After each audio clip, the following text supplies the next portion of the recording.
आमजन को पारदर्शी, संवेदनशील और जवाबदेह प्रशासन देने के लिए प्रतिमाह होने वाली जन सुनवाई जिला कलेक्ट्रेट सभागार में हुई। इसमें जिला प्रशासन के साथ जनप्रतिनिधि भी शामिल रहे। ये सुनवाई करीब 4 घंटे चली, लेकिन समय ज्यादा होने के चलते कई फरियादियों को बगैर सुनवाई के ही बेरंग लौटा दिया गया। ये रिपोर्ट देखिए। जिला कलेक्ट्रेट सभागार में आयोजित जन सुनवाई में भी फरियादियों की सुनवाई नहीं हो रही है। जयपुर जिला कलेक्ट्रेट सभागार में करीब 4 घंटे जन सुनवाई हुई, जिसमें 176 फरियादियों की सुनवाई हुई, लेकिन फरियादियों की संख्या अधिक होने के चलते जिला कलेक्टर ने 2 बजे बाद रजिस्ट्रेशन बंद करने के निर्देश दिए, जिसके चलते कई फरियादियों को बगैर सुनवाई के ही बेरंग लौटना पड़ा। तहसील के अंदर मैटर चल रहा है हमारा, और तहसीलदार महोदय वहाँ से जो भी जाता है ना, उसके साथ अभद्र व्यवहार करते हैं, जबरदस्त गाली गलौज निकालते हैं, कभी पुलिस की धमकी देते हैं। जो जाता है उसी के साथ अभद्र व्यवहार करते हैं। पुलिस में बंद करा दूंगा, मैंने 16 सीट खाली कर दी है और देख लूँगा, और तुम आते हो मैंने 72 को जेल डाल दिया है। कभी क्या कहते हैं, कभी क्या कहते हैं। कोई भी तारीख में भी जाता है तो उसके साथ अभद्र व्यवहार करते हैं। कलेक्ट्रेट सभागार में मासिक जन सुनवाई हुई, लेकिन यहाँ बगैर जन सुनवाई के फरियादी लौट गए। दरअसल कलेक्ट्रेट में करीब 4 घंटे जन सुनवाई चली। इस दौरान 176 फरियादियों की जन सुनवाई हुई, लेकिन 2 बजे बाद जन सुनवाई के लिए रजिस्ट्रेशन नहीं किया। जिला कलेक्टर के निर्देश पर रजिस्ट्रेशन बंद किया गया। इसका प्रमुख कारण बढ़ी हुई फरियादियों की संख्या भी रहा। अब प्रतिदिन होने वाली कलेक्टर की जन सुनवाई में देखी जा रही कमी। मुख्य सचिव भी जन सुनवाई में वीसी के माध्यम से जुड़े थे। इसी दौरान सीएस ने सभी फरियादियों की सुनवाई के निर्देश दिए थे, लेकिन इसके बावजूद कलेक्टर ने 2 बजे बाद रजिस्ट्रेशन बंद करने के दिए निर्देश। पिछले माह हुई जन सुनवाई में जहां जयपुर शहर और ग्रामीण से कुल 60 के करीब फरियादी फरियाद लेकर पहुंचे थे, यह संख्या इस बार 200 से ऊपर पहुंच गई। 4 घंटे चली इस जन सुनवाई में अधिकारी और जनप्रतिनिधि भी मौजूद रहे। जिला कलेक्टर जितेंद्र सोनी ने पेंशन जैसे कुछ मामलों का मौके पर ही निस्तारण भी करवाया। दोपहर 2 बजे मुख्य सचिव सुधांश पंत भी वीसी के जरिए जन सुनवाई में जुड़े।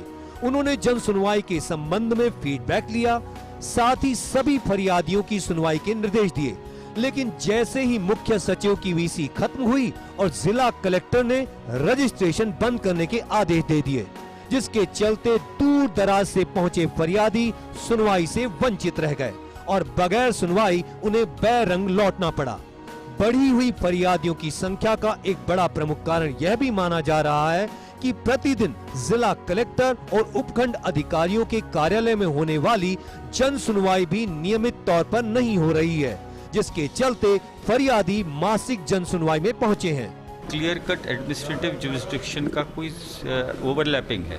क्लियर अगर ये हो कि अगर जेडीए पैराफ्री में है और वो रेजिडेंशियल एक्टिविटीज़ में कन्वर्ट हो गई हैं, तो वो तो आइडेंटिफाई हो जाती हैं। They can not remain as agriculture land, they can not remain as any other land. Revenue law भी ये बात साफ कहती है। सिर्फ the panchayat means the panchayat, gram panchayat, the revenue unit is Gram Panchayat, the Tehsil, SDM and the JDA including the collector will have to sit and sort it out. It's just a matter of sitting down, identifying the area so that it can be available to that authority who have to actually do the development of that area.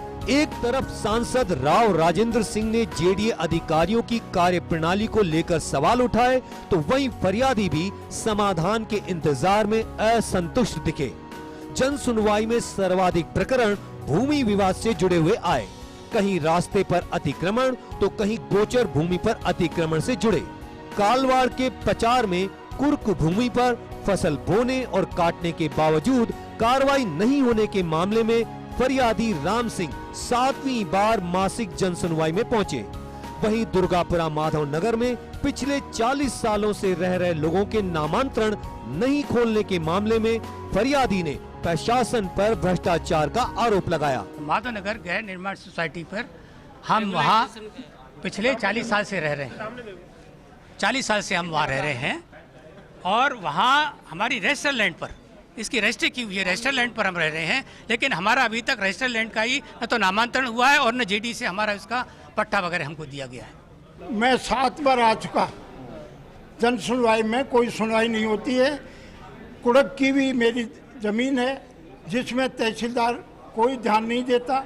अगली party फसल बोती है और काट के ले जाती है, अंडर में इसके है, जिसमें नो ट्यूबवेल भी अगली पार्टी ने कर ली है, तारबंदी भी कर ली, मगर कुड़क का कोई वो हिसाब नहीं है। जन सुनवाई के दौरान वीसी के माध्यम से जुड़े मुख्य सचिव को सिविल लाइन विधायक गोपाल शर्मा ने जयपुर शहर में नगर निगम, जेडीए और आवासन मंडल के क्षेत्राधिकार निर्धारण का सुझाव दिया।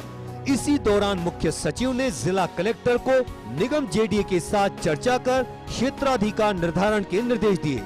जन सुनवाई में सांसद राव राजेंद्र सिंह, सांसद मंजू शर्मा, विधायक शिखामेल बराला, गोपाल शर्मा, राम अवतार बैरवा, महेंद्र पाल मीना भी मौजूद रहे। जिला कलेक्ट्रेट सभागार में आज मासिक जनसुनवाई हुई और इस मासिक जनसुनवाई में 200 के करीब जयपुर शहर और जयपुर ग्रामीण से फरियादी पहुंचे। जिला कलेक्टर ने एक एक फरियादियों की यहां पर सुनवाई की, लेकिन लगातार जिस तरह से आज जन सुनवाई में फरियादियों की संख्या बढ़ी है, उसका सबसे बड़ा कारण ये माना जा रहा है कि डेली जो जन सुनवाई होती है, चाहे जिला कलेक्ट्रेट कार्यालय में हो या उपखंड अधिकारियों के कार्यालय में हो, उस जन सुनवाई में कहीं ना कहीं कमी देखी गई है और इसके चलते आज बड़ी संख्या में फरियादी जिला कलेक्ट्रेट में जिला कलेक्टर की जन सुनवाई में पहुंचे हैं। हालांकि कुछ मामलों में जिला कलेक्टर ने मौके पर ही निस्तारण के निर्देश दिए हैं, साथ ही समय से अधिक होने के चलते हालांकि 4 घंटे ये जन सुनवाई हुई, लेकिन कुछ फरियादियों को बगैर सुनवाई के भी बैरंग लौटा दिया गया। कैमरा पर्सन साहिल के साथ Dinesh Kasana, first India news, Jaipur.